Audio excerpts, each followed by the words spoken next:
இங்க பாருங்க நண்பர்களே, இனிமே கிளாக்காட்சி ஆரம்பிச்சிருச்சுங்க.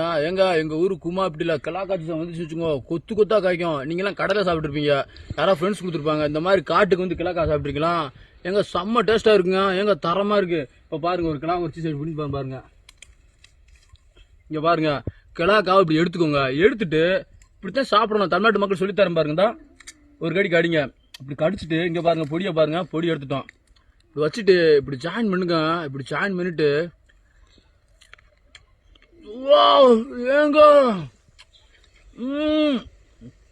ஏங்க எச்சி ஊறுதுங்க. செம்ம டேஸ்டா இருக்குங்க. ஐயோ என்ன சொல்ல. இப்படி கிளாக்காவா கிளாக்கா.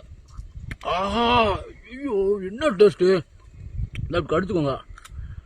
இப்படி கடிச்சிட்டு உங்க கேர்ள்ஸ் ஃப்ரெண்டுக்கு உங்க பாய்ஸ் ஃப்ரெண்டுக்கு இப்படிலாம் வச்சு இப்படி சாப்பிட்டுட்டீங்கன்னா வாழ்க்கையில மறக்கவே மாட்டாங்க. அதுவும் குமாப்பிட்டி கிளாக்கா சாப்பிட்டீங்கன்னு வச்சுக்கோங்க, அவ்வளவுதான், வாழ்க்கையே மறந்துடுவாங்க. அங்க பாருங்க, மரம் பூரா கிளாக்காங்க.